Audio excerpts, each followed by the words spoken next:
Welcome everyone. Thank you so much for joining this session by Vice Versa Global around the Agri-Entrepreneurs of Samburu. For those of you who weren't at the start of this event, my name is Marika IJskoot. I'm a sustainable lifestyle expert, a speaker and presenter, and it's a real honor to be your host for this session as well. We will be watching an actual premiere, the launch of the Vice Versa Global short documentary Roots of Resilience.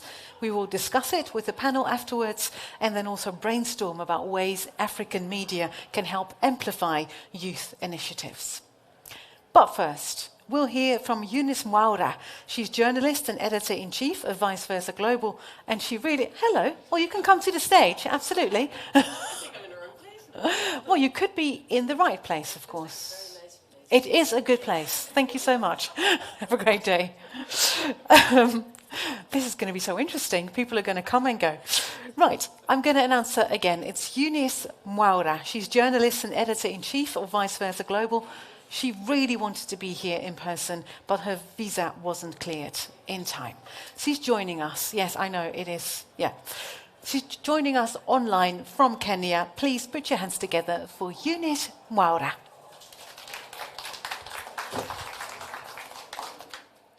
Thank you so much, Marik. I hope everybody can hear me quite well. Good afternoon, ladies and gentlemen. I hope this is a great afternoon for everybody. Karibuni sana is the Kenyan way of saying you are very welcome. Thank you so much for choosing to be part of our session today. As Marik has mentioned, I was really hoping to be in the Netherlands in person, but unfortunately, my travel plans didn't get the memo, but I am quite thrilled to be joining you virtually as well. As I've mentioned, I'm Eunice Mwaura. I'm proudly Kenyan, proudly African, and a journalist passionate about the continent I call home. And today is a deeply meaningful day, not just for me, but for Vice Versa Global, for the incredible teams that we have in Kenya, Uganda, and the Netherlands, who have really worked tirelessly to keep the vision alive and to also see this day come to fruition. To my colleague, my mentor, and co-founder, Mark Brera, thank you so much for being there and for your support so far. But above all the credit belongs to God for really bringing us this far. So 3 years ago, an African media organization, Vice Versa Global, was born. And one of the key drivers behind its creation was the frustration we felt seeing foreigners telling African stories. But more than that, it was the misrepresentation, how African people, community, and countries have been and often still are portrayed, and the absence of youth and community voices in the mainstream narratives. Since then, we have focused on telling stories of change and resilience, stories that challenge outdated perception and reflect the true African reality. We recognize that just like anywhere else in the world, Africa has its own challenges. But what value does storytelling hold if it only highlights the problems and overlooks the innovative solutions that are emerging from within our communities and our continent? Or if it ignores the voices of young people who are playing a vital role in solving complex issues with creativity, with determination, efforts, and things that we can actually learn from and replicate? Equally important is representing grassroots communities in ways that reflect their unique context with all their diversities and their nuances, ensuring that their voices are heard and meaningfully linked with global conversations such as the one that we're having today. Because the challenges we face in the world are interconnected, and so must be the solutions that we pursue. So in closing, I hope that as you watch the documentary we present to you today, you will witness the immense hope, resilience, and opportunities that exist, where together we can imagine solutions to challenge the challenges we face, to explore ways to share knowledge, to collaborate, and to co-create for a better future. And with that, I would like to invite my colleague, Cynthia Omondi, to introduce herself and share a bit about the experience working on the documentary, along with a few exciting snippets of what you can expect. Thank you so much once more for choosing to be part of this session today. I am looking forward to a fruitful discussion and the partnerships that may arise from this session. Over to you, Cynthia.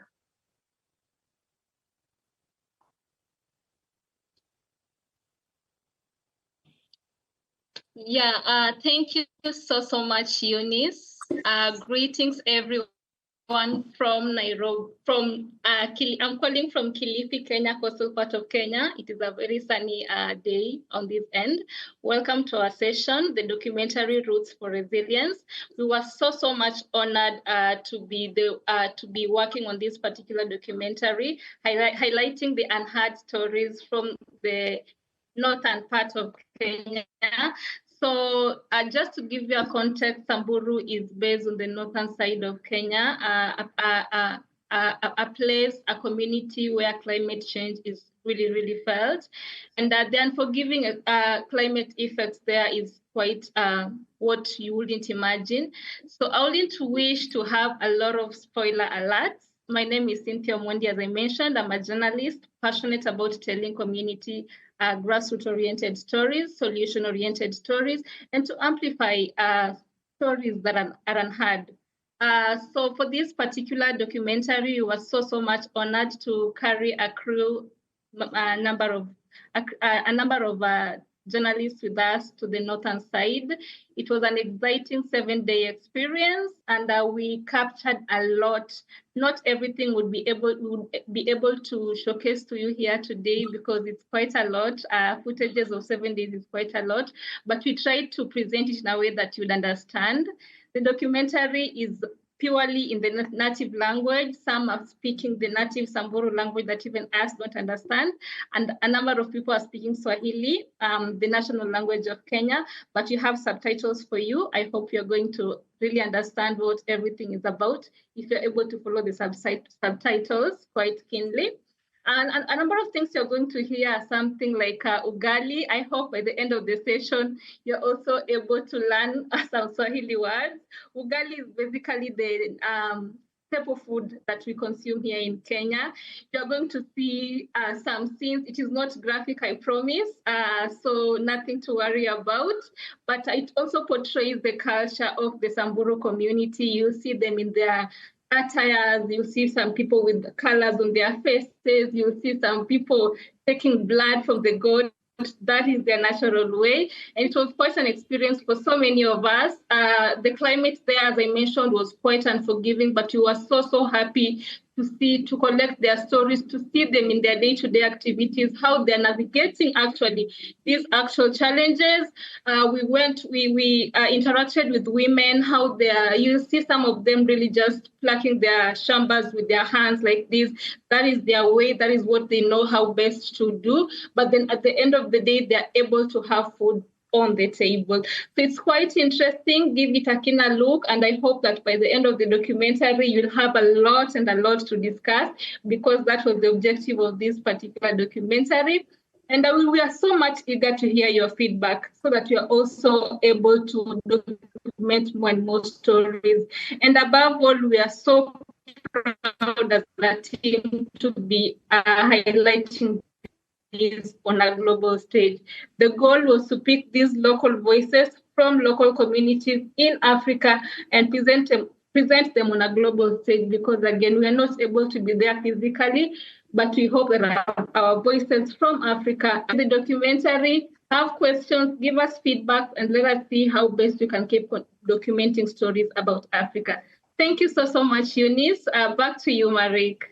Thank you so much, Cynthia Omondi and Eunice Maura. Eunice, will be hearing from you also at the end of the event. Thank you so much for staying with us. Exciting, a premiere coming up, but first, to provide us with some context before we see the documentary and also to introduce their involvement and partnership in the event, please welcome from Solidaridad, Boniface Mulandi. Your microphone is right here. A round of applause for Boniface. And the microphone. Thank you so much, and good afternoon, ladies and gentlemen. My name is Boniface Mulandi. I work for Solidaridad, East and Central Africa, and I am going to take you through what we do in complement with the documentary that we are going to see and how we work in partnership with other partners and the communities in creating resilient food systems. I will start by Solidaridad, which is a civil society organization which has got over 54 years in existence. And we are looking at developing solutions to make communities more resilient and create more sustainable supply chains. And we are 1,000+ in terms of employees over the world, and we are working in more than 40 countries in the globe. Our innovations support the transition to an inclusive economy, and we provide sustainable livelihoods and fair, profitable business opportunities. In this, we're looking at decent working conditions, we're looking at fair living wage, and we are looking at promoting practices that produce in balance with nature so that we can thrive and be sure that we take care of the generations that come. At a glance, what are the commodities that we work in? We are in cereals, cocoa, coffee, cotton, textiles, dairy, fruits, vegetables, artisanal, small miners of gold and diamond, leather, livestock, oil palm, and tea, and also pulses. Generally, if you look at that, is agriculture, commodities, plus mining, where we will work with small miners and workers. We got a number of supporters or donors and partners who we work with, largely from Dutch, like the Dutch Postcode Lottery, Dutch Ministry of Foreign Affairs, Danida, Comic Relief, World Bank, Robobank, Syngenta Foundation, and TerraMatch, amongst others. We as Solidaridad, we are very passionate and we love farmers, miners, and workers. And those are people who are very, very important in the supply chain. We all know that. And as they are very important in the supply chain, they continue living in poverty, they do risky businesses, they do have job insecurities and poor wages, growing inequalities, and in some cases, structural abuse in those supply chains. As well, they are stakeholders in our fight to create resilience against or towards catastrophes such as climate change that we are experiencing. We promote gender and social inclusion, which is very essential in encompassing the agricultural sector and the mining sector. So, what are some of the problems that we face or that we try to address as Solidaridad? We have climate change, whereby we all understand we got pandemics, we have pest outbreaks, floods, extreme temperatures. We're looking at soil degradation, which is key to productivity. And we have seen communities who, in the farming communities, degrade soils due to continued growing, and that leads to low yields. Access to technology is a key problem, and this is in relation to farmers lacking tools which are climate smart, efficient irrigation infrastructure, digital innovations which lack for producers. Then we have adoption to solutions or to sustainable practices. This is due to the knowledge, awareness, and the skills on how to do that. Then fragmented supply chains in terms of infrastructure, market linkages, the complexities in that. We have limited access to services and agro inputs. And if you look at the local setup and access to services related to inputs and services, is really a challenge because these are smallholder farmers and they need these services, but accessing them is a little bit a challenge. Policies are another area that we try to look into because policies affect the business environment. Insecure land tenure, land ownership for youth, women is a problem, and then youth and women exclusion in farming businesses. So, as Solidaridad, what do we do? We have developed farmer-driven or worker-driven or miners-driven solutions. And this is on climate change. We try as much as possible to come up with climate-smart agricultural practices that we provide to farmers. That is maybe some drought-tolerant crops, water management, agroforestry, sustainable land management practices. We're looking at how to enhance soil health. And this is through regenerative initiatives to the soil so that they can improve productivity.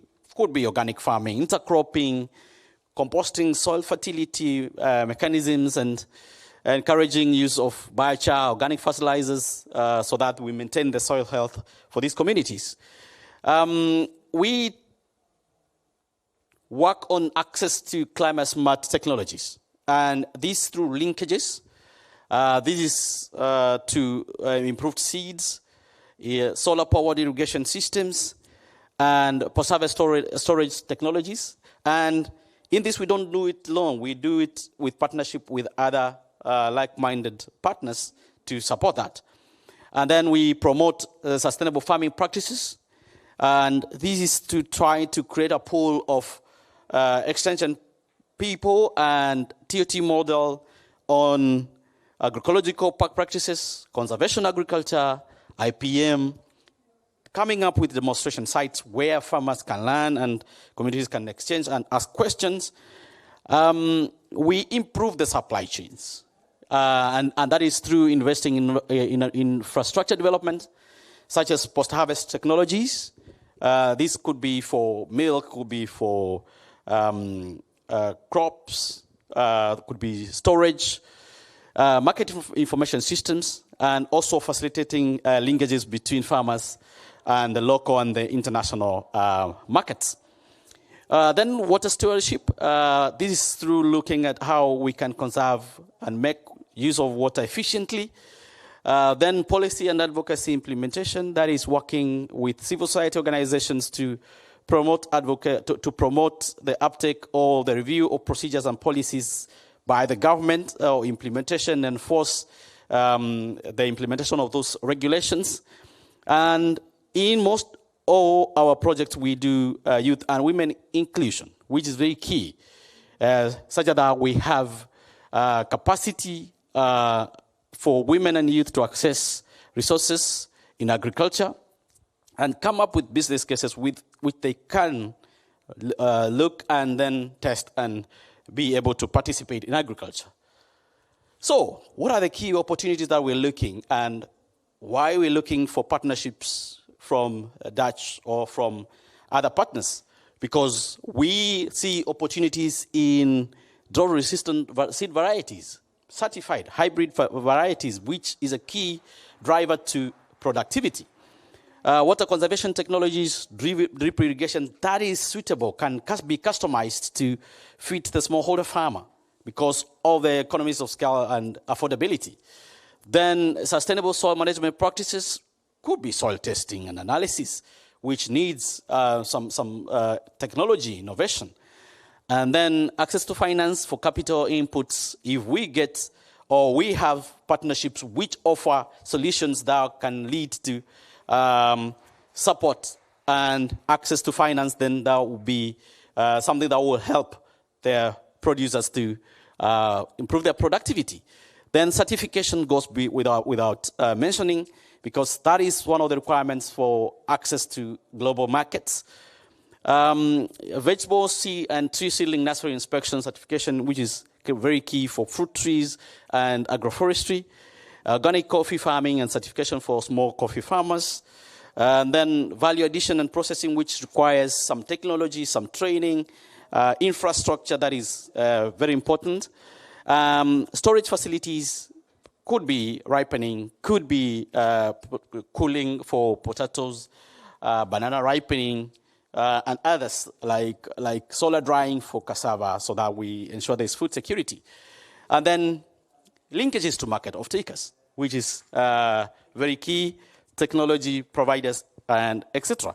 So those are the opportunities that we see as Solidaridad, where we need to create partnerships with like-minded partners so that we make the change that matters. Thank you. Thank you so much. Thank you so much. Boniface Mulandi will be hearing from you in the panel as well. Then now the time has come. Please, everyone, your attention for the documentary itself. This is the premiere of Roots of Resilience.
Nilianza nikiwa mdogo sana when I was like 5 years. Wakati tulianza tu kutembea kidogo. So ndio nikaanza kupelepele kwa sasa kidogo. So that's I grew nikiwa najua tu niko tu ndani ya mifugo. So unaona the moment tu ukianza kulelewa unalelewa tu ukiwa na mbuzi. So mbuzi kama hizi tudogo unaona sasa unakuta unafungulia, unaambiwa sasa before uanze ukiwa sasa tuseme like 5 years 6 years unaanza kwenda kuchunga hizi kidogo hapa karibu like 20 minutes unakuja nyumbani 10 minutes hivyo kuna tu mwenye anakupeleka angalia hapa hivi. So unaendelea kukua ukiwa unajua sasa maneno ya mifugo. Kama drought ni mingi kwa area side zingine mvua imenyesha unaenda na mifugo, so unaenda kufuatana na ng'ombe kama kuna shortage, mbuzi zinakaa hapa, ng'ombe hapa, ngamia hapa. So that's the life of pastoralist. 3 years ago mifugo zilikuwa mingi sana, climate ilikuwa at least in a favor. So kuna mahali ilifika that climate ikakuwa ngumu kabisa, like the whole year Samburu hatungekuwa na mvua like mwaka mzima. So we are only relying with few places in imenyesha.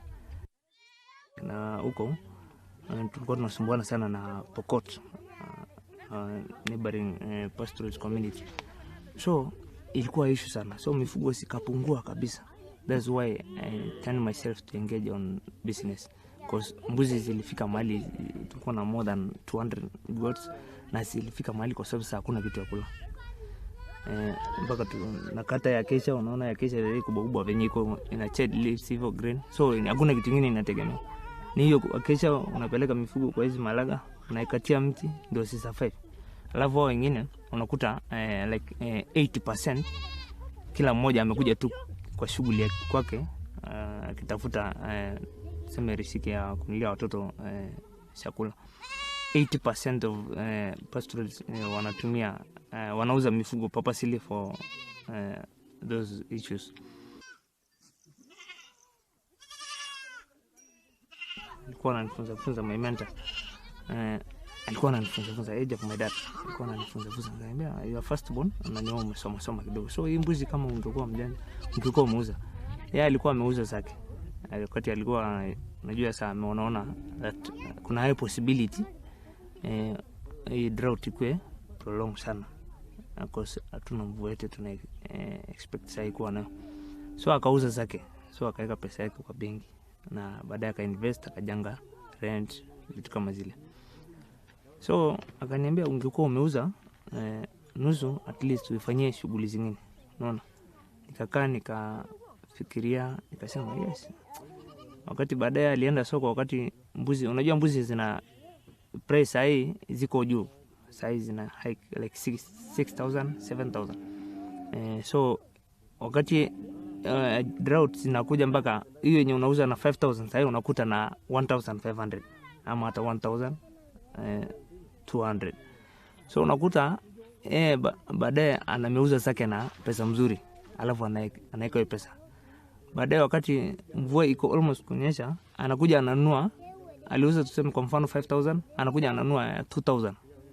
So ananunua like double of Kenya aliuza, unaona.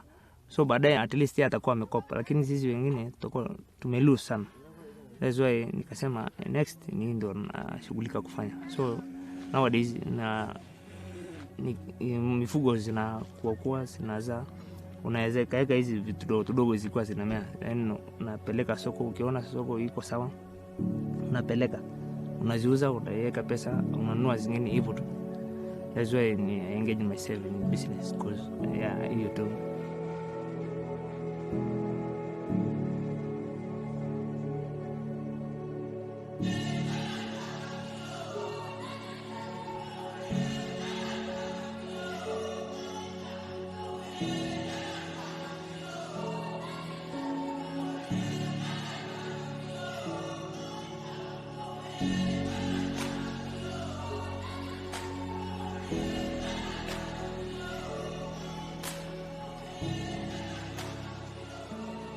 Kitambo watu walikuwa wanakula nyama, sigi maziwa.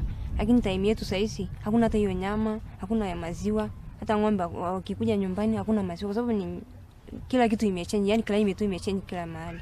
Kwa sababu hakuna nyasi, hakuna mvua. Na tukiwa na mvua tunapata maziwa ya ng'ombe. Lakini saizi hata mbuzi unapata hata mtu hana mbuzi. Nategemea tu hiyo unga. So itabidi akule unga na atafutie mboga. Sema kwetu wakati wa mvua tunakuanga na ng'ombe nyumbani. Na hapo hatukosi maziwa, yani tunapata tu maziwa kidogo, tunapiga unga tunakulia. Hata watoto wanakunywa tu hivyo direct, alafu watakuwa wamepata lunch ama supper. Lakini sasa mfugo wameenda huko, wameenda na warani huko. Sisi tukabaki nyumbani, mbuzi na mbuzi. Lakini mbuzi hakuna maziwa yenye mtu unaweza kula ama unaweza kulia ugali. So itabidi hakuna vile utapiga unga watoto wakule. Hata watoto watasema hii unga yani hatuwezi kula bila maziwa. Itabidi tu uende soko, tafute hiyo mboga wakulie. Tukienda soko tunanunua. Si kila siku tunanunua. Unajua kuna pesa haipatikani kila siku. Itabidi tu sometimes useme acha tata nirukie rafiki yangu nipate mboga huko. Au walikuwa wanatupatia by the way kitambo kidogo, lakini ikafika time hao ni kutoa na kwenda kuuza. Tukasema baada ya kununua yao, hata sisi tuko na mahali ya kupanda mboga na tuko na yani tufanye tu utafiti ya seedlings ama mbegu. Kwa sababu tuko na nguvu ya kupanda, tuko na akili pia tumeona. Na hii mchanga tu ni the same na ile nyingine, haina tofauti.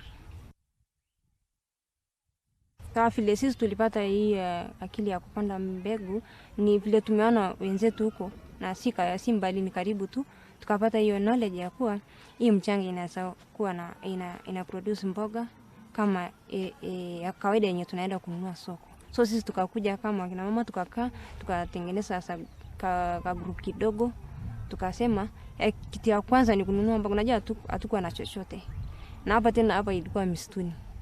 Unaona saizi ni hivi, lakini ilikuwa msituni for the first time.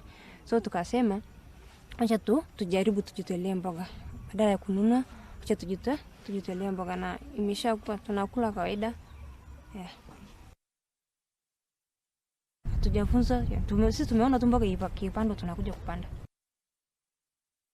Nafanya tu ile local, hatujui hata kitu inaendelea. Hata ukiona saizi ukienda kuangalia vile tunapanda, unaona tu hata tu wangekuwa wanatrainiwa kidogo at least wajue vile ya kupanda. Lakini ukienda kuangalia shamba yetu tunajaribu tu kwa sababu tunataka mboga.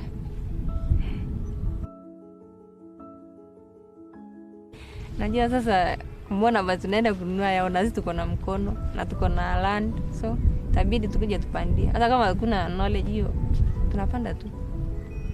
Tumekula.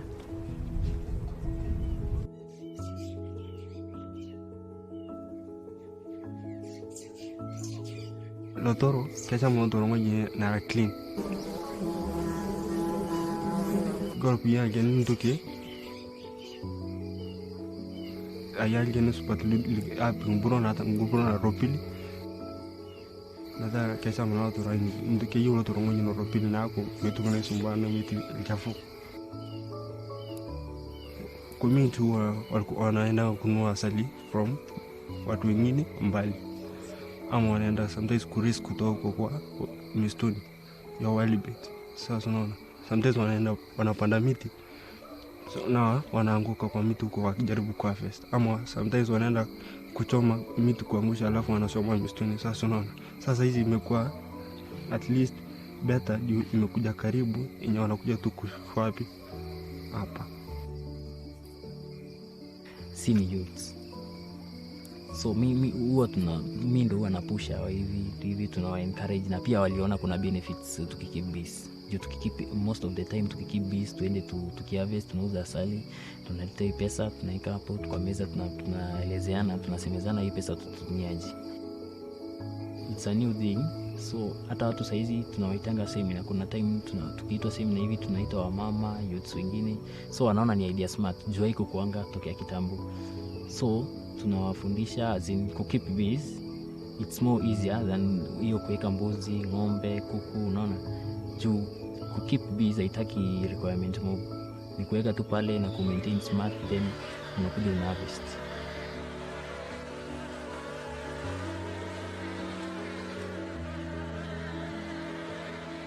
Mimi ni trainer. Kwa farming niko na 6 acres. 4 acres nimelima njugu, 2 acres ni indigenous vegetables. So apart from farming, mimi ni farmer service center. Yule mtu analeta huduma karibu na wakulima. So nafanya trainings apart from kulima my own enterprise. I empower the youths and the women to be able to embrace farming. Watu wa Sinona Mara town ni kama kind of cosmopolitan. Watu ni wengi wenye wanatoka nje. So wanatakanga hizi mboga na ziko Marala. Sisi tukaanza basi kulima. Hata hatukuwa tunalima basi hapa mahali kubwa kwa plot tu. With time tukaona tu ni kitu iko viable. Sometimes ukijaribu kuambia let's do the crop farming, wako like sisi all our life tumefanyanga ng'ombe. Hata hatujiona any big deal. Sasa kwa nini tulime? Na hata kulima iko na kazi mingi. Ng'ombe si ni kuachilia tu itembee ukuje jioni ukamue. Sasa hii mambo ya kulima sijui nini. Like they don't embrace as such. So najaribu kuwaambia tu. Najua sasa ukiendelea kurudia kuongea, with time tu watapata unapata mtu anaanza ku-embrace. Juu sasa kama you can imagine jirani yako tu, mtu mwenye unaendanga saa zingine kimeumana, nipe hata maji. Unaona kama sisi tunaendea maji mbali, hatuna maji clean hapa ya kunywa. Sasa akuja kuambia nisaidie mboga. Na ni jirani yako tu mnasaidiananga. Utamnyima aje? Si utampea. Haya, kesho mwingine utampea. Like sasa ukikataa kuwapea, si wanaweza kuja hata usiku wajichunie juu sasa ulali hapo nje. So every other time ni kama sisi tuna produce na peana. So tukaamua badala tukae kupata hasara kile, every other time mtu akija kuomba mboga unampea of course ya kula hiyo siku, na unampea mbegu ya kwenda kupanda.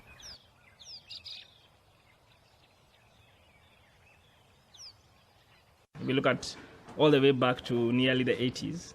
The first people who actually set up, for example, brought in like new ideas on doing zero grazing in this country was actually the Dutch. Yeah. Now, looking at the current state as it is, one of the biggest contributors of agriculture in terms of development in Kenya is actually the Dutch people. Yeah. So, a lot of partnerships between private sector, companies themselves, but also at that level of, the macro level where you're talking about government to government kind of relationships. Yeah. A lot of programs being funded by the Dutch and all that. So looking at the Africa strategy, one of the key things and kind of bringing this together with the Youth at Heart strategy, which they have also championed, is trying to look at, yes, agriculture is one of the biggest economies in terms of contributors to the economy. And that means, therefore, they have more opportunities for employment within the agriculture space, looking at it from a value chain perspective, all the way from production, processing, but also even the marketing side, yeah? So one of the key things that the Dutch is looking at is how do we continuously improve the engagement of young people within the agriculture space, yeah?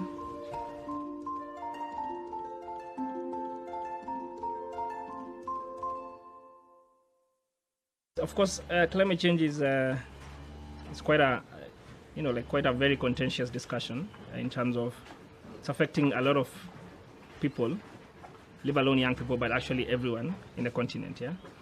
But for me, even in my own farm, that part down there actually has feeds for 2 to 3 months. And these are technologies that the Dutch are very good at. For example, making of silage. How can young people in Samburu be taught how to preserve fodder, for example? Yeah, because I believe there are times when there's, like now, there's a glut in terms of fodder available. So there's a lot of hay, there's a lot of, all the fodder available, yeah? But then it comes a time when it's actually not there, yeah? So how can those young people in Samburu be taught how to actually preserve that fodder to actually serve them for the next number of months, or, when the drought comes, how can they be able to do that, yeah? Kwa sababu sahi climate ina favor sahi mbuzi sana. Kwa sababu ng'ombe unakuta kuna season zingine mvua yenyeshi huko. So unakuta zinaenda mbali. Tuseme like side za Baragoi, huko Turkana, Baringo, Laikipia, Marsabit. So unakuta ukiwa na mifugo mingi kama sasa mbuzi ni kama ilikuwa 80-100 hapo. So ukiwa na ng'ombe kama more than 50 ni stress kwa wakati ya jilali. Kwa sababu sasa itabidi umemove nayo. Na nasemanga mali ng'ombe 50 zinaingia kama sasa tuseme area like of 200 acres. Within 2 weeks imekilia hapo hivyo. So unaona. So ni kama it is a burden kuwa na mifugo mingi nowadays. Kwa sababu ya hiyo pasture ku sustain kwa muda kiasi na kwa issue kidogo. So vile tulianzia shamba haijaikauka. Lakini hata ikikauka tunaenda kuchimba maji huko chini. Tunachimba tu hapo karibu mpaka maji itoke huko chini. Kuna kaukanga of course. Kama saizi ni vile tu tuko na mvua, lakini ukikuja hapa kama saizi unaona vumbi inatoka na ilinyesha 3 days ago. So ikikauka hivi for like a month, vitu zinaanza kukauka, but sisi tunafanya irrigation. Tuko na hizo drip lines kidogo, na pia tuko na hizi vertical grow bags. So hizi they are water efficient. Tuseme hata kama maji itaisha kwa dam, tunaweza nunua na ni sustainable. Like ukiweka 5000 liters unaweza tumia for like 2 weeks. Na sasa ile pesa utatoa kwa mboga iko able kununua hiyo maji na ikubakishie something. So that's why pia tunajaribu kuadopt hizo water efficient ways of irrigation. Kitambo tulikuwa tunafanya flooding. Like unamwaga maji kwa mtaro mpaka ijae ndio ende next, but tuliona hiyo ni ngumu. So ndio tunajaribu kuadopt, like our plan ni kukua na hizi vertical bags at least 1000. So that wakati hatuwezani kufanya hiyo flood irrigation, we can be able to even earn an income from the vertical grow bags. Na pia tufanye drip lines. Juu pia hiyo ni sustainable, ni rahisi.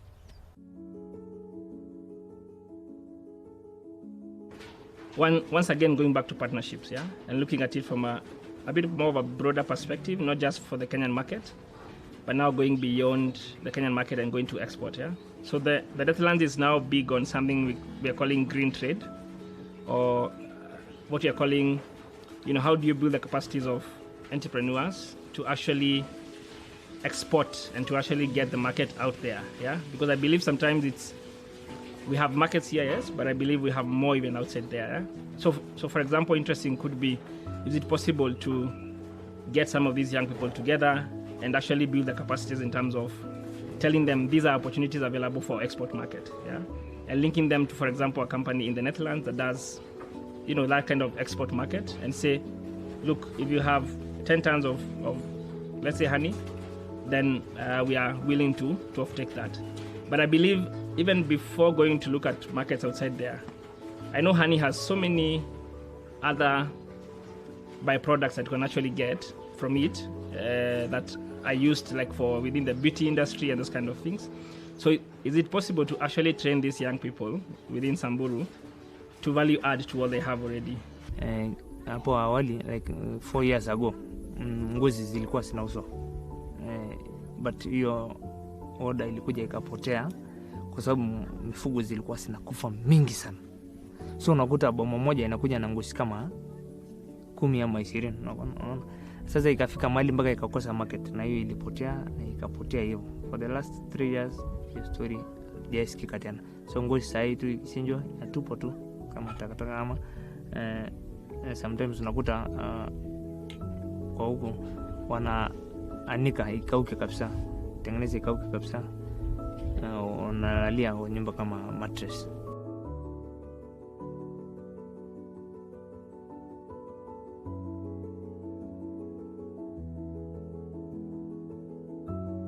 But then this is knowledge that probably the Samburu don't know. Them being pastoralists, I believe there needs to be some level of, let me not say capacity building, it's a word that has been used very wrongly, but a bit of knowledge kind of sharing with them and say, these are things that are happening that could be interesting for you to also do. And this could also mean just taking some of these young people from there and bringing them to Kiambu, for example, or taking them to the Netherlands to see what is being done there. You know, those kind of exposures for me are very important. And that's why I think this kind of partnership comes in, just to open up their mind and to open up them to a reality that there is something to be done out here. There are things that they can actually be doing outside here.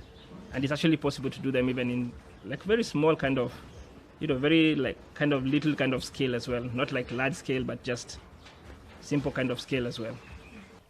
Wengi kuna time tuna training hata 200, 150 inategemea. Like sasa hiyo ya ni kama nikiwa na mtu mwenye anataka kuja kuwafunza na waita wengi, ndio tutakuwa na hiyo opportunity another time. So kama last time tulikuwa na field day kwa shamba, tulikuwa na different stakeholders, extension officers, au watu wa seeds, watu wa pesticide, crop protection. So hiyo time na invite anybody mwenye ako willing kukuja, sababu si rahisi upate the stakeholders. Lakini wakati kama ni training yangu tu yenye mimi nataka kuwafunza, na wafunza wakiwa watu kama 30 to 50, so that at least mtu anaweza pata content. Unajua pia wakiwa wengi inakuwa ngumu kumanage. Because I know there's a program called Orange Corners within the Dutch Embassy in Nairobi, and actually within other embassies. And one of the key things it does is supporting entrepreneurs to actually give them support in terms of packaging their business, in terms of being able to be certified, all those kind of things, yeah. But then someone in Samburu might not know this kind of information, yeah. So I feel like there's need to break that barrier in terms of where opportunities lie and who needs to be linked to who. And maybe this is something we could take up maybe afterwards and see these young people in Samburu, can we actually link them to someone within the, you know, within the Dutch spaces as well, to be able to get that kind of support. So ukiona zamani tulikuwa tunapea tu watoto ugali, tulikuwa na maziwa tunaikea, lakini sasa hivi at least hii ni reduce malnutrition kwa community ama kwa kijiji yetu. Sababu watoto hawakuli unga pekee yake, wanakula unga na spinach, unga na sukuma. Yeah. Ini yani kitu yenye yani ni kupenda kwetu. Juu kama tuna hii boga tutakula, tutaendelea kula ugali, unga na mafuta. So ni nzuri pia kupenda. Niko motivated na hii kazi. By the way napenda farming, napenda naifanya kama passion. Hata kama ni usiku, afadhali tu nifike huko kwa farm niangalie nione inakaaje. It gives me hope. Nikiangalia mtu mwenye nilimtrain leo, kisha ako na shamba yake, anaweza uza, anaweza earn income, anaweza kula healthy, like ako na nutritious vegetables kwake, ako na income, amegrow, nafurahia, inanipea hope. Nataka kuona even more youth and women coming on board kwa farming. Tufanye kazi nzuri, naipenda. Kuelekea basi kutafuta yani tutengeneze shamba ikuwe kubwa, ndio kila mtu akuwe na nasari mingi basi. Akuwe na mboga mingi ya kuuza na pia ya kukula. Lakini sasa tunajaribu kwa sababu tukipanda ndio inaingia usiku. kesho tunaamkia tena kupanda the same thing. So tunang'ang'ana tu, lakini tutajaribu mpaka ya kwa tupate ya kuuza. Yeah. Farming has to be a passion. Takes a lot of time, takes a lot of effort, takes a lot of resources, takes a lot of everything that you have. Yeah, I would say if you cannot take care of one cow, you can't take care of 10 cows. It's as simple as that. If you can't be able to till a small plot like you're saying with the Samburu women, you can't till 10 acres. Yeah. If you can't be able to manage 2 chicken, you also can't manage 100 chicken. That is a basic fundamental of agriculture. Because sometimes people say, oh, I have money, I have a few millions, then let me get into it, yeah? And most of the time they end up failing. So I always say, invest in the few that have made it a choice. Yeah, a choice to actually be in that space, and let them have the ripple effect. Let them provide more opportunities for other young people as well.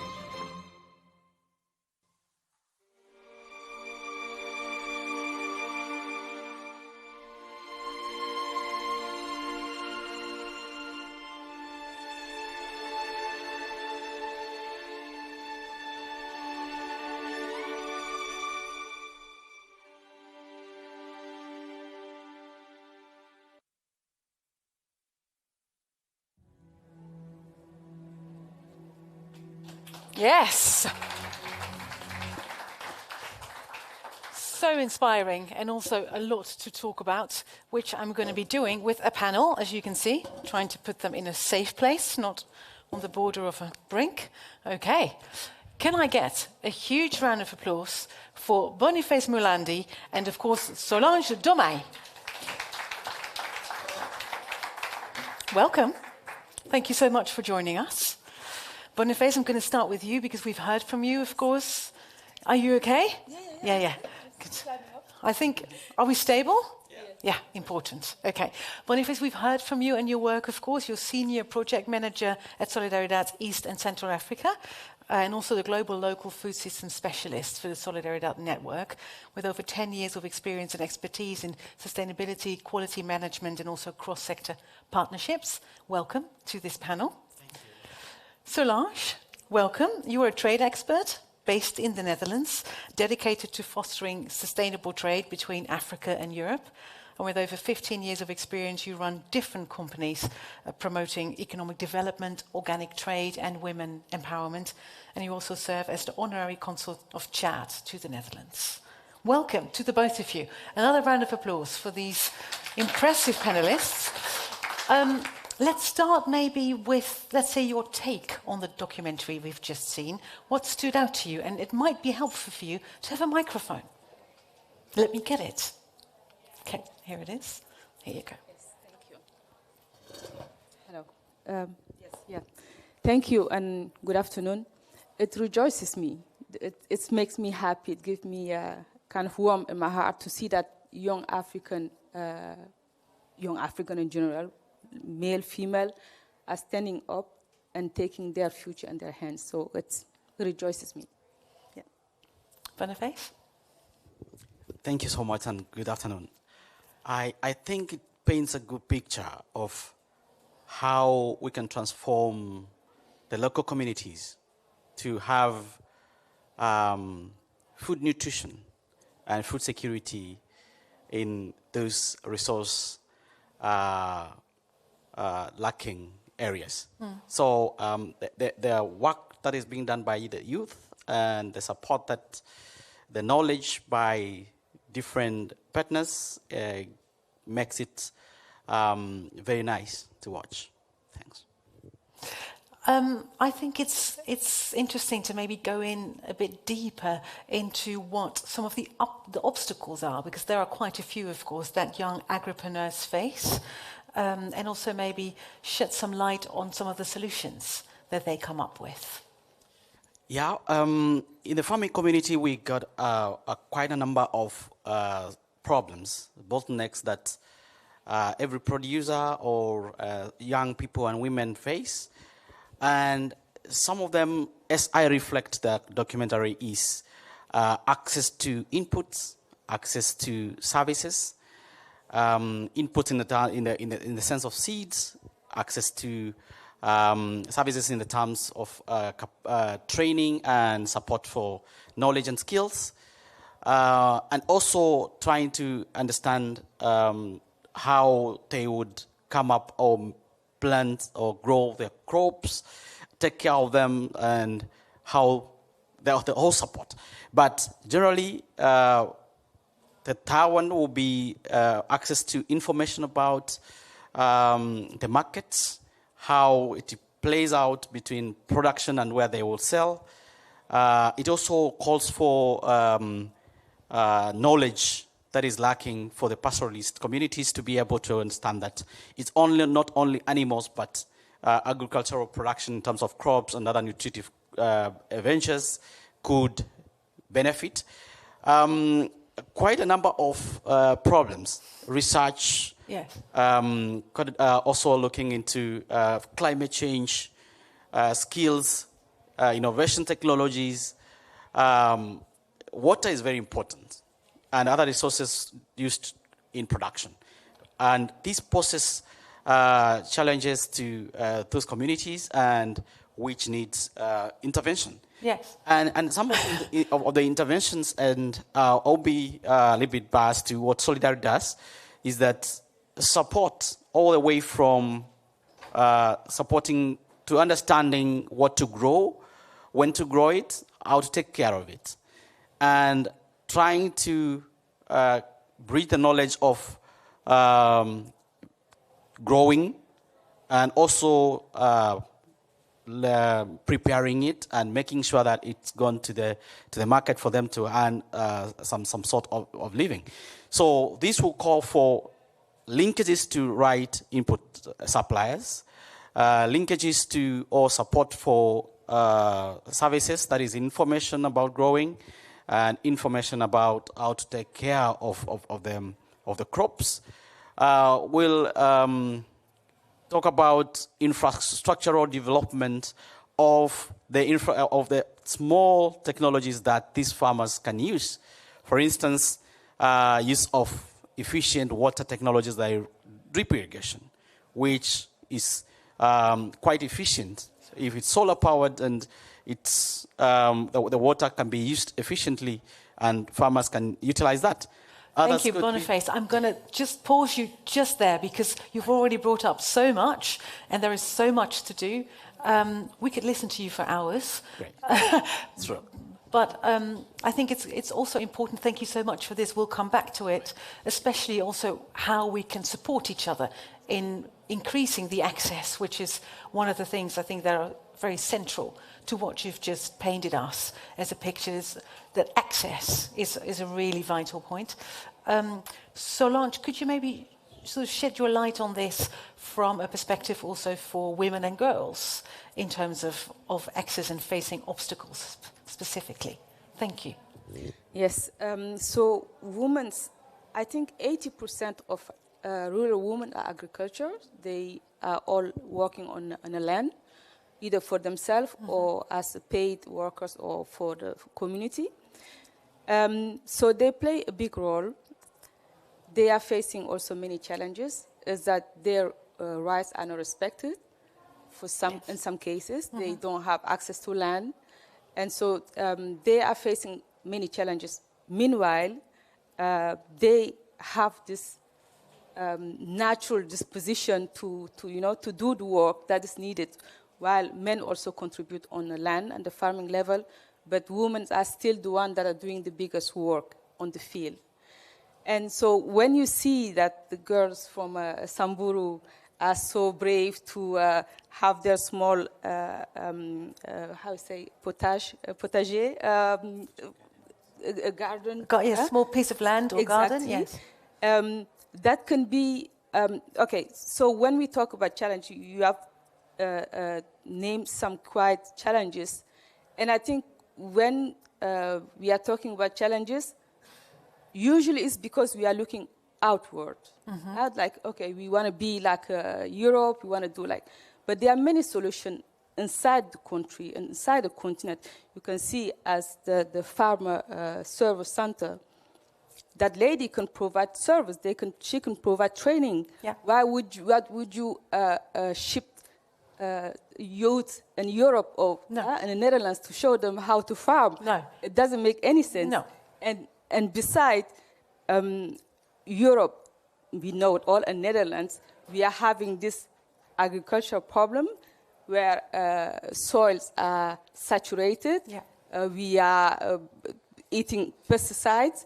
We are getting sicker. Our foods are ultra-processed. So we want to keep it separate. We don't want to export our problem.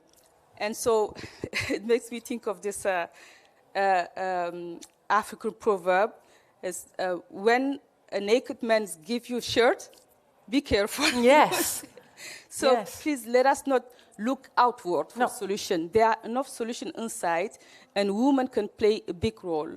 In my case, I work in Burkina Faso with women cooperatives, and they are doing the whole work from the field to the export documentation. So we have everything. Just let us look inward. Yes, I think this is a crucial point you make, that it's so important to also really harvest and harness all the internal knowledge, the internal strength, and the whole idea that from elsewhere, whatever you get from elsewhere will be better, is of course something that is dangerous. It's almost very dangerous, and we have been relying on that for decades now. So and this really needs to should change. Be really waking up like it doesn't work. No. So let us do something different. Yes. Very good.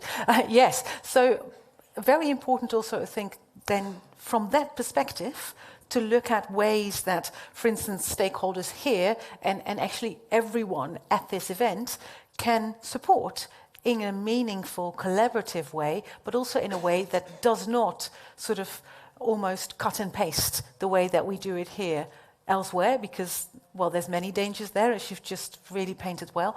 So could you, the both of you, then describe what would be the way that we can look into support and collaboration? In my opinion, what will encourage the farmers to produce more, to upscale, even help them to upscale, is the market. You see, importing African product in Europe is 10 times difficult than to export. It's more difficult to import African products into Europe. African producers don't have access to European markets, either by policy, either by resources, education. They are just limited.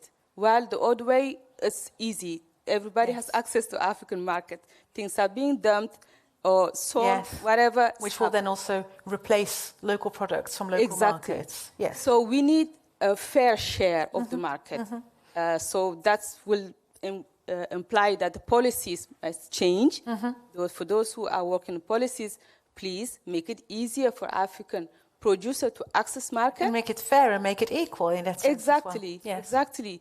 And also, the local market is even bigger. Yeah.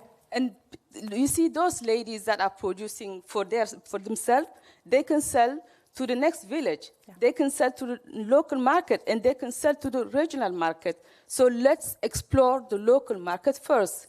There's much more demand there. Yes. There's much more food shortage there than here. And also way more sustainable, of course, to not start exporting and importing produce all over the world, which in itself is already problematic, to say the least. Of climate change. Yes, and indeed. Yeah. Yes. So, Thank you. Yeah, thank you for that. And I would say that for the stakeholders, partners, how we could see how we can collaborate in this is that agriculture, especially in Africa, is quite context specific. You will find that farmers have access to some resources, but they are limited by other kind of inputs or any production resources.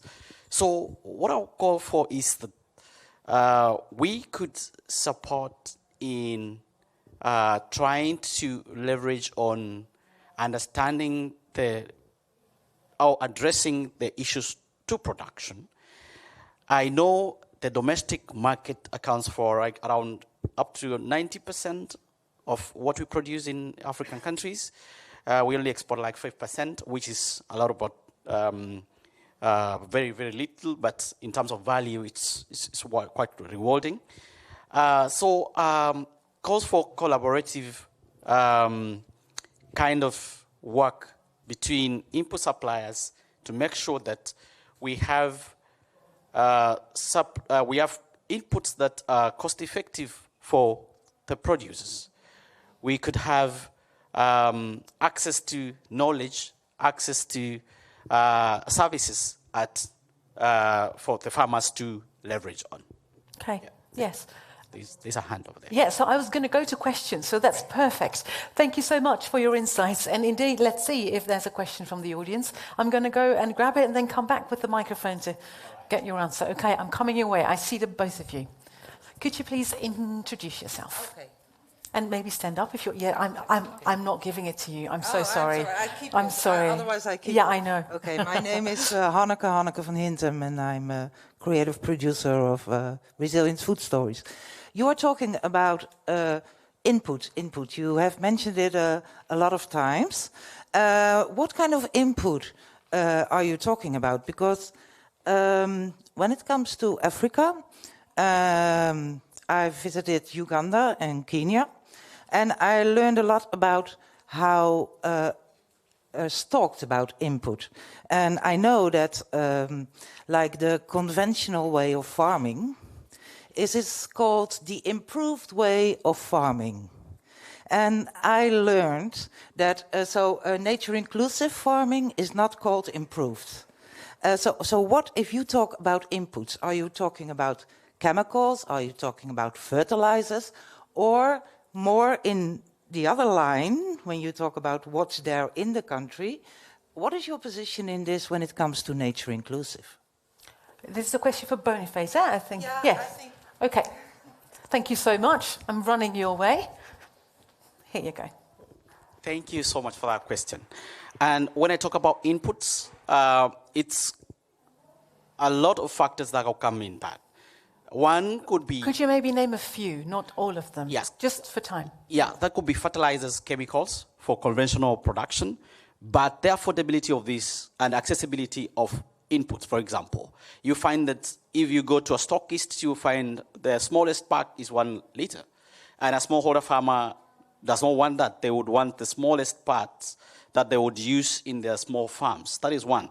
Number two, understanding how to use their locally valuable resources in terms of inputs for fertilizer, like compost, making of organic pesticides that will be used by the producer. So that is a knowledge that I'm talking about, because we could look at inputs in terms of they are available, but how can we access them, because we cannot use them in terms of the nature of how they've been packaged and the nature of how the extent to which they could reach the farmers. Yeah. Thanks. Thank you so much for clarifying that. Thank you. I had a question here first. If there's time left, I'm going to come your way. I'm not sure. Okay, there's a question here, right? Yes, it is a question. Could you possibly stand up? Oh, sure. So people Anything can see you. Just your name. Sure. My name is Thomas Tishar. I work with Wageningen University in research. Thanks for the talk and really great video. The title is about resilience, and I was actually, I don't know how involved you were in the video, but so this is also maybe your own reflection, is that they're into the work that these young entrepreneurs are doing seems to me a little bit also reactive to the changing climate. And for me, resilience is also about sort of being proactive in seeing the oncoming issues as they extend. I was wondering whether you can speak to your experience either in that region or in other countries where you've been working, about how you see people sort of building on the crises to come in terms of climate adaptation. Thank you so much. Okay, running your way. For the answer, Solange, I'm going to come to you. Oh, yeah. Can I? Okay, thank you. Thank you for your question. It's a great question, actually. And yes, so in the beginning of the movie, I said that it rejoices me because this gives me hope. That is also because this kind of movement is not spread all over Africa. It is starting. It is new. many African farmers are older people. Youngers are exoding the villages. They are all leaving the villages and for in search of better life. So there are not so many. There are some few, of course. I'm not generalizing, but it could be better. It could be better. And there are not so many movements that are mitigating the climate change yet. Yeah, so this is just the start, really, It is the start. from a movement. Yeah. It's the seed that's going to grow. It is a seed that I hope by making those kind of videos and talking about will also inspire youth in Africa. And I hope that this video will also be a showcase of forecasting. Indeed. Africa. Yes. Is there something you'd like to add quickly? Yeah, I just wanted to say that one of the things is through visibility, because if you tell a youth in some other part, maybe in Nairobi, and you tell that agriculture or health can be produced in Samburu, they will tell you no. So this initiative that there are women, there are youth who are actually doing it, then it inspires others to take it up and be ready for the worst or the ever-changing climate that we're experiencing. Yeah, excellent. I saw that there was one question left. Is it a short one? Because I've got like a minute or so, or maybe two. You want to try? I can see it in your face. I'm running your way. Here you go. Thank you. Thank you for both of you for speaking. My name is Maya. I come from Oxfam Novib. I work with the Seeds team. And I guess it's a question for both of you, one from the more practical side, one on the policy side. To what extent do you implement the use of community seed banks? Because we talk about importing inputs, which I think arguably to a certain extent may detract the ability for communities to have their own land races and indigenous plants. So yeah, that was my question, community seed banks. Okay, so both from a policy and a practical side, and to the both of you. So that's 4 questions. If we could do it in like a sentence or two, that would be useful. Here you go. So I am pro-indigenous crops, which is not the case today. The crops African farmers are getting improved crops which are breeds here in Europe, and then they rely on that and they depend on that. So it kind of mess up the whole dynamic of sustainable farming. So the policies, I mean, instead of giving all this money to researchers and big companies here to, subsidy to breed seeds and export them there, maybe we could also encourage our Dutch government to look a little bit in the other way as well. Yeah, thank you. Yeah, thank you for that. And for me, I'll say that the seed banks in different countries are at different levels. I know, especially in Kenya, we have the seed law, which is quite contentious, where they say you cannot sell your seed to another person. And it's just brought a lot of heat just for people to understand, why can't I use my own seed or for my neighbor? But the argument from the government is that they would want to safeguard biodiversity, genetic erosion, and to make sure that there's security and the seed maintains its own attributes and vigor. So I think that is something that is maybe done at national level, trying to be implemented, but practically, you go to these communities, there is seed exchange. Definitely seed companies are coming by and trying to introduce better varieties. I'm not sure that in the communities we have, for example, the exotic vegetables that we see, cabbages and all that, we have seeds for that. But for maize and other cassava and sweet potatoes and the indigenous crops, yes, we have seeds. And communities know how to preserve them for the next season. Thank you. Beautiful. Thank you so much for your question and for all of these insightful questions. I'm going to ask for a huge round of applause for our panel, Solange Domai and Boniface Mulandi. Thank you so much. Thank you. you. Thank you so much. You're welcome. For the next few minutes, we are going to be doing some active work. We're going to brainstorm because I think one of the most crucial things just said in the panel revolves, of course, around getting the information out. So a documentary such as this can really be the start for a whole movement, inspire others to also start thinking and working in this way. So that's what we're going to be talking about. We're going to go into a few small groups and work around a real challenge. I've got an actual question for you that will get some follow-up, hopefully as well. The question is, how do you think African media, and then specifically maybe also vice versa global, can help amplify youth initiatives through documentation, so through work like this? Do I hear myself? Let's just see if this helps. We're going to break into a couple of groups. I think 3 groups could be useful. You could have one here, and one in the back. You can just form it yourselves. And we'll talk about 6 to 7 minutes about this question, how you think African media, or specifically vice versa global, can help amplify youth initiatives in the way that we also see in the documentary. And then afterwards we have around a minute to sort of report back. So if someone can take some notes or be a reporter, that will be very useful.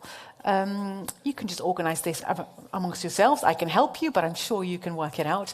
We've got a group, one group here, one group there, and then one in the back with about 5 to 6 people in them. So if you could form groups, and we can also help you with it. We'll do that for about 7 minutes.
Okay, everyone, thank you so much for brainstorming. It's time to present your ideas.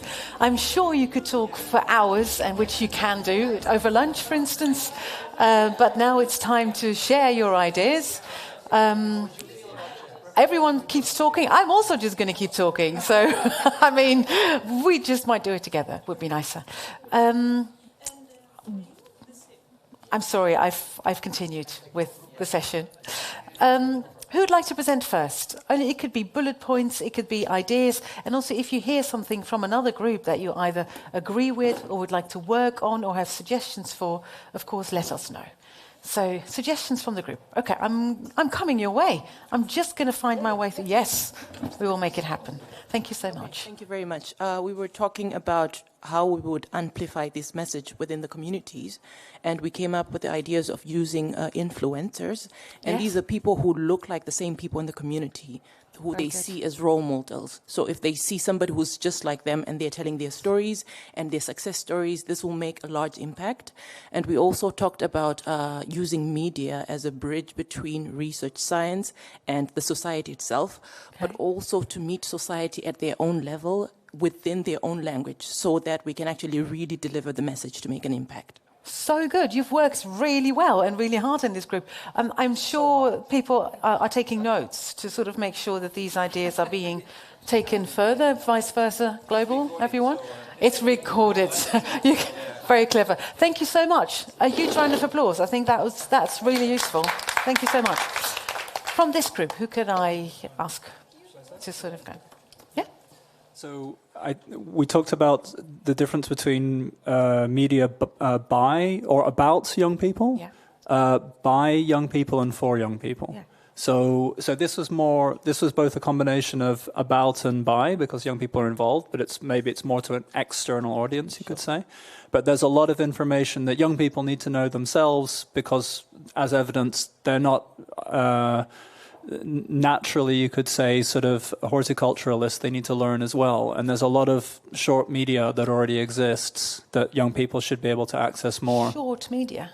Sorry, short video pieces, right, literally just how to grow this, how to address specific problems. And the other one that I'd suggested was about building on networks, youth networks. There's already so many across Africa. And so this is individual young people, but they're usually connected to each other through social media platforms. Does that capture also what you were saying about, Yeah, about sharing the knowledge, about very practical information, Yeah, excellent. Is that right? Yeah, everyone happy with that? Yeah. Really good. Thank you so much. Thank you so much. A huge round of applause for this group as well. I think it actually, it feels like this could be something that we can build on. How about this group? I'm coming your way. Here you go. Well, last and probably least then, because we had a much broader discussion, because first of all, lots of confusion about the question, are we looking at the types of documentaries that we're doing here? Are we looking at African media? I think we talked a lot about the importance of using media to educate, but that is very important, and I think the second group touched upon this as well, to look at the kind of target groups we are trying to reach. Indeed, we need to look at media that is showcasing examples and sharing them amongst the community, but also looking at, for instance, if we're here today with a lot of Dutch policy makers or people who execute the policy, what is it, the message you're trying to bring across, and how can you activate people with this? Yes, so really be very specific in who you're trying to target and what you use. And I guess that's the main point. Yeah. Thank you. Yeah, thank you so much. Applause as well, of course, because that is a very important question. Mark Broeder from Vice Versa here in the Netherlands. Could you help me out with the podcast that is on the screen right now? Because this is, I think, something that we're being invited to scan and listen to. I look at my colleague Benjamin and anything about scanning, but this is a podcast that actually Vice Versa Global is doing. Okay. It's recorded in Nairobi, and it's actually about all kind of youth-related issues, about youth leadership, about what I said, youth activism, and you name it, youth entrepreneurship. Okay. And it's, I think it's recorded 2 times a month, I think. Okay. And So this is an example of the ways that you're trying to reach. And Vice Versa Global has a website also, www.viceversaglobal.com. There you can find our articles, our videos, everything. And this video will also be definitely put on the website as well. Yeah. Thank you so much. Yeah, and also maybe nice, we're going to make a special edition, Vice Versa Global, on youth entrepreneurship in Africa. That one will be launched, I think, early next year. Excellent. And could also be accessed via that website, for instance. Absolutely as well, yes. Yeah. Thank you so much. Very interesting. This, of course, will only come to fruition, and we can only work together if we commit to working together on it. You will now find this form. If you could scan it with your phone, that will be amazing, because this is a way for us to sort of come together, and maybe you can fill in. The questions you will get are about ways that you could collaborate, something that you could maybe bring, ideas that you could have, in which areas you could be of use, or areas that you could work on. So this is a commitment and feedback form. I'm going to give you a few minutes to have a look at it and fill it in, and then, of course, we will conclude this session and we'll go back to Eunice Mara in Kenya to wrap it up with us. So we've got a few minutes to have a look at this form and see what we can together do to make all of this happen. Thank you.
Okay, thank you so much, everyone. You can, of course, finish later if you've not finished yet.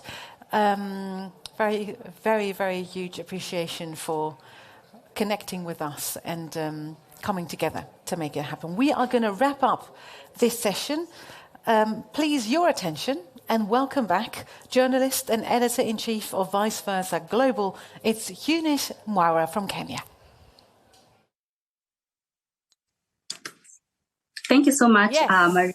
Are you able to hear me? Yes. Thank you so much for really hosting such a vibrant session. Thank you to everybody once more for your contribution and for your interest in participating in this. It is my hope that the documentary has really taken you to Samburu, has given you the grassroots and community experience and perspective And these are the new local realities that people really have to live with. And of course, they're cognizant with that, and they're taking the onus to develop solutions at a smaller scale that they actually can. But they're leading in shaping their own development.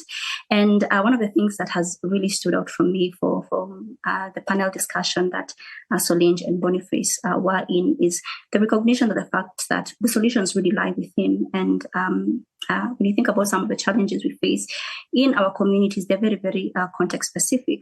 Solange has mentioned the fact that when you think about an African farmer here in Africa, the average age is, I think, around 60. And many a times you find that some of the practices that we really pick up in our formative ages are what we continue with.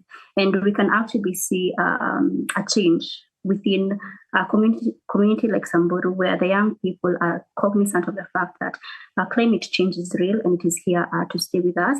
And they're trying to really change the perception of their parents, trying to tell them that, pastoralist purely is not really going to be enough to really sustain our communities. How can we think about venturing in other agricultural ventures that are really going to really sustain us as a community and are not really, and they are going to be able to navigate some of the shifts and the shocks that are caused by climate. And thank you so much for your pitches as well. And as Visa Global, we are a multimedia organization. And there's one question that had actually really wanted to clarify on. Someone asked about the targeted group media. So when we're actually doing this documentary, our vision was to ensure that we're able to connect some of the community actions with the global conversation so that you can have a perspective of what is really happening within our communities. But we identify ourselves as local journalists because we're the ones who are living with the community. We understand the challenges that the communities are facing. So after this documentary, definitely we also do community screenings and festivals. We call them taking the boardroom conversations to the heart of the community, because many a times you find that people in the community really do not have the chance to really have access to being in fancy boardroom conversations. So we have festivals, we do the screenings, and we really engage them and try to understand how they are navigating around some of the issues that are really facing them. So Vice Versa Global is a very, very inclusive media organization. As we speak currently, we are also working on having a community journalist incubation hub where we are able to come up with hubs within each and every community.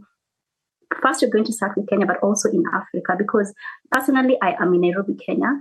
And Kenya is so big. I am not really cognizant with some of the challenges that the people in Samburu are facing. So it's much better when a Samburu journalist is also able to report on some of the things that the communities are facing, because they're better placed and they understand the context. So that is exactly how we try to do it as Vice Versa Global. We are very, very inclusive media. Aside from the festivals that we hold in the community, we also do special editions. As Mark has mentioned, we are working on a magazine on entrepreneurship in Africa. We also do the podcast. This is quite a vibrant podcast that is hosting young people to also get to understand how they are, what their viewpoint is in regards to some of the many issues that, plague our continent and some of the solutions that they are actually coming up with. But this is definitely not where the conversation ends. And one of the things that has also been spoken about is access to information. And that is the reason as to why we exist as a global, to ensure that you're able to have access to this context-specific information from our communities. We are based in Kenya. We have an office in Uganda. We also just recently opened up in Ghana. And we also have Netherlands, in that we are also able to link some of the conversations that are happening in the global south and the global north. And I'm really, really looking forward to looking at the feedback form we just filled, so that we can also see how we can potentially work together. It is my hope that we're going to be seeing each other in the next World Food Day, and we will have really worked together to come up with, let's say, maybe articles or another documentaries with all the viewpoints and perspectives that you just shared. Yeah, so that is all from me. Thank you so much once more. And I wish you a good rest of the event. Over to you, Marik. Thank you so much, Eunice Maura.